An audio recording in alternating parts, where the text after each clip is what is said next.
Digugat soal patungan usaha, Ustadz Yusuf Mansur bikin klarifikasi. Sayang klarifikasi Yusuf Mansur tidak manjur.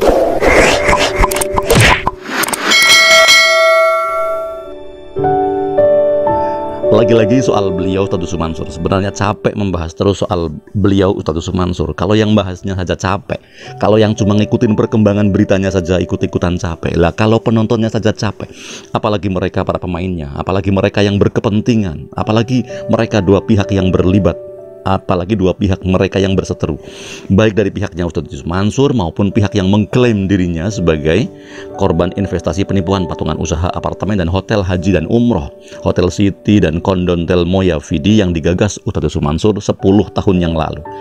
Mereka yang mengaku sebagai korban penipuan capek pikirannya, capek duitnya, capek fisiknya, karena harus menjalani pertemuan ke sana, kemari, ketemuan dengan pengacara, berbicara di depan media, diundang podcast, mengirimkan somasi, mengadu ke polisi, dan sebagainya dan sebagainya.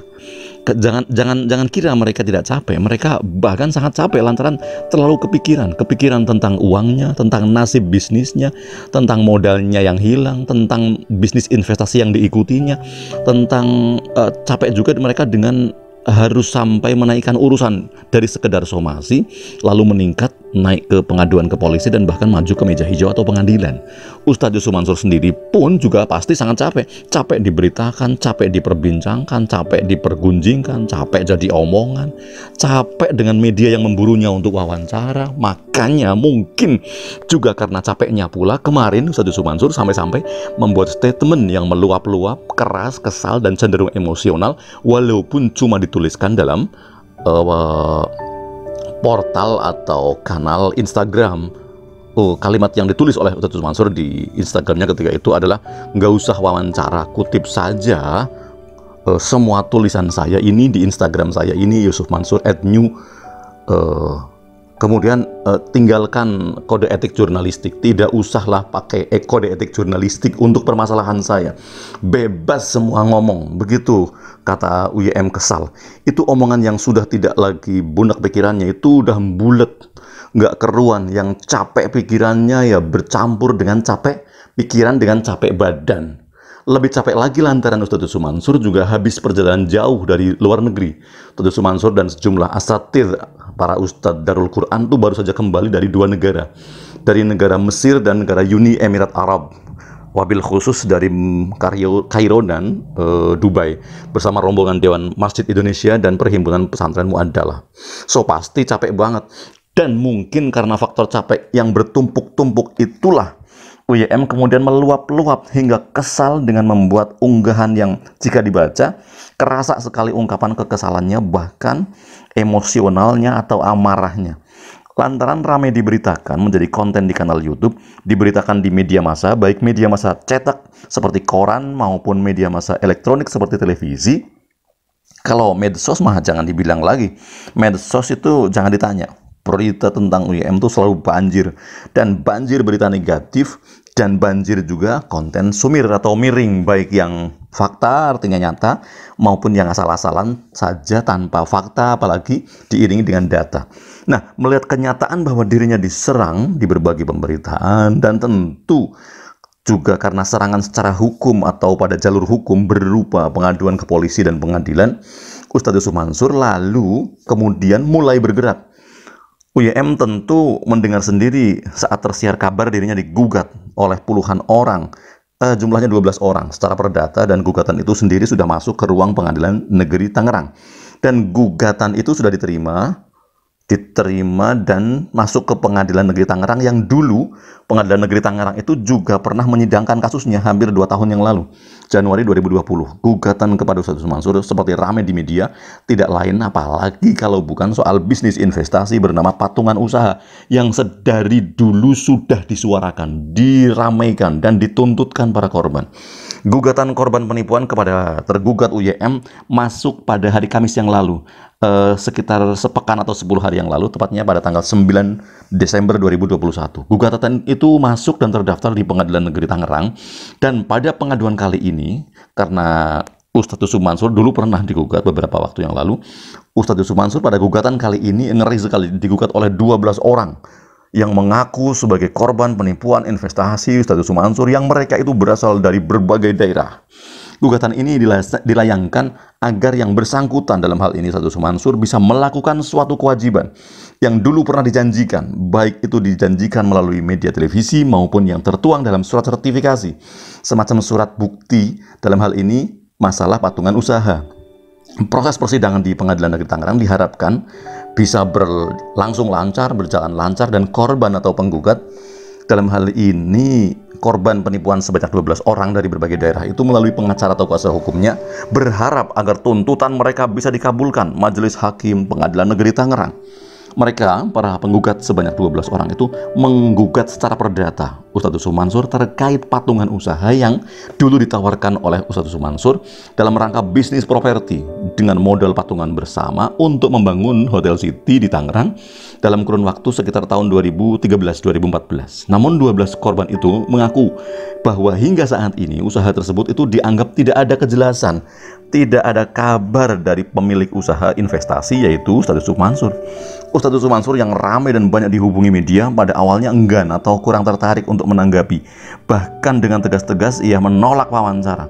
Ustadz Yusuf Mansur tampak sedang kesal. Sekali lagi mungkin capek dari perjalanan jauh Mesir dan Dubai itu. Sebagai dai, Ustadz Yusuf Mansur hanya berkomentar bahwa dirinya hanya berserah diri, namanya tawakal, bersandar hanya kepada Allah, Sang Pencipta. Dan sebagai warga negara, ia pun bersandar kepada hukum. Ia taat hukum. Ustadz Yusuf Mansur berharap agar nantinya penegak hukum bisa dengan adil menyelesaikan permasalahan atau kasus yang membelitnya, yaitu permasalahan antara dirinya dengan orang-orang yang telah mengaku menjadi korban penipuan investasi. Awalnya komentar UYM itu begitu standar, datar atau flat lah. Tetapi entah dengan pertimbangan apa, belakangan beredar video berisi pernyataan klarifikasi Ustadz Yusuf Mansur yang banyak beredar luas, khususnya yang paling ramai tentu di platform YouTube. Ustadz Yusuf Mansur yang pada awalnya dinyatakan dia di Instagramnya untuk menjawab semua pertanyaan, Ustadz Yusuf Mansur selalu bilang dengan kesal, terserah mau ngomong apa, saya tidak mau diwawancarai, wawancara saja pihak mereka, kutip semua pernyataan mereka, hiraukan kode etik jurnalistik untuk masalah saya dan sebagainya. Tiba-tiba akhirnya UYM merasa perlu untuk membuat sebuah klarifikasi. Ia harus menyampaikan kebenaran versi dirinya sesuai yang dialaminya, diakui dan dinyatakan benar versi UYM.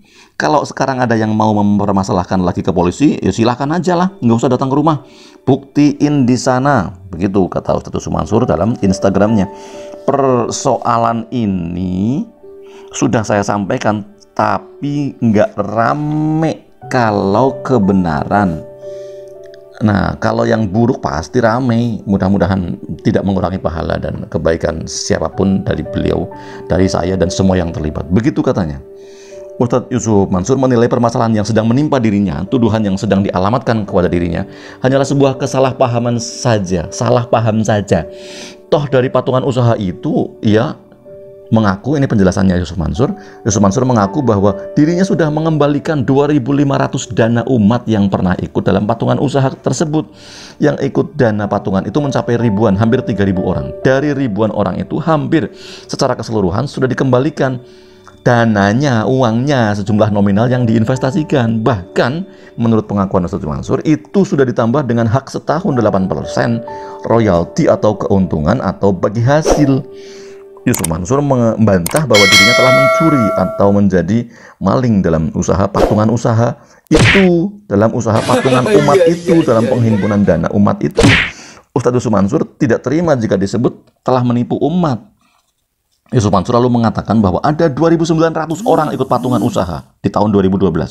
Dan alhamdulillah lebih dari 2.500 orang yang menanam atau menginvestkan uangnya itu sudah dipulangkan dananya atau uangnya. Sisanya nggak tahu. Ini kan saya masalah data dan lain-lain, ini bukan masalah kelemahan ya. Dan saya koordinasi dengan teman-teman OJK, BI, dan Kementerian Koperasi, Satgas, Waspada Investasi. Ini saya terbuka menyampaikannya. UYM merasa hanya beberapa orang saja yang sengaja memanfaatkan permasalahan ini, kasus dana investasi patungan usaha, untuk kasusnya menjadi lama, tidak kunjung selesai, berlarut-larut dengan harapan kasus itu bisa maju, diadukan secara pidana atau perdata ke proses pengadilan atau di meja hijaukan. Pernyataan atau konfirmasi ini bukannya membuat clear, terang atau jelas, justru malah sumir. Konfirmasi atau klarifikasi tentu saja yang sepihak ini, versi Yusuf Mansur, tidak diterima oleh penggugat atau korban atau kuasa hukum mereka. Dan akhirnya perjuangan 12 orang kaum penggugat yang menjadi korban investasi patungan dana yang telah sangat lelah, sangat menguras emosi, menyedot perhatian, membetot energi, itu akhirnya dikabulkan dan boleh jadi akan segera dipersidangkan atau diagendakan di persidangan Pengadilan Negeri Tangerang dalam kasus investasi yang melibatkan Ustadz Yusuf Mansur, yang kasusnya sebenarnya sudah terjadi hampir bertahun-tahun yang lalu, sejak 2012. Nah, sebelumnya 1 tahun yang lalu Yusuf Mansur pun telah digugat dengan masalah yang serupa pada Januari 2020. Hampir 2 tahun yang lalu. Jika sekarang penggugatnya 12 orang, dulu mereka yang menggugat itu ada 5 orang. 5 orang jamaah, penanam saham, atau mereka yang memberikan dananya untuk bisnis investasi patungan usaha properti. Mereka 5 orang penggugat itu mengaku telah menginvestasikan duitnya untuk pembangunan Kondon Telmoya Vidi di Sleman, Yogyakarta, dan proyek Hotel City di Tangerang dalam kurun waktu 2013-2014. Dan Ustadz Yusuf Mansur oleh mereka dituding telah menggelapkan dana itu dan investasi mereka 5 miliar. Dan apa yang terjadi di Pengadilan Negeri Tangerang? Yusuf Mansur menang di pengadilan. 5 penggugat itu kalah di persidangan. Dengan begitu, Ustadz Yusuf Mansur bebas dari tuntutan ganti rugi senilai 5 miliar seperti yang dituntutkan. Nah, apa yang terjadi jika peristiwa serupa terjadi? Persidangan kasusnya serupa, dengan terdakwa serupa, tergugatnya sama, yaitu Yusuf Mansur, dengan 12 penggugat di lokasi persidangan yang sama di Pengadilan Negeri Tangerang. Apakah Ustadz Yusuf Mansur akan menang lagi seperti pada persidangan Pengadilan Negeri Tangerang Januari 2020 tahun lalu? Dan itu artinya 12 penggugat itu akan kalah, kecewa lantaran tuntutannya ditolak Majelis Hakim Pengadilan Negeri Tangerang? Atau malah sebaliknya, pada persidangan nanti jika sidang diagendakan dan terjadwalkan karena kasus dan pengaduannya baru diterima dan masuk dicatatkan di Pengadilan Negeri Tangerang dengan penggugat 12 orang korban dari berbagai daerah itu, Ustadz Yusuf Mansur akan kalah? Artinya penggugat memenangkan perkara sengketa silang sengkarut kasus investasi patungan usaha? Nggak tahu siapa yang mau menang dan siapa yang mau kalah. Hanya waktu yang akan sanggup untuk menjawabnya. Aduh.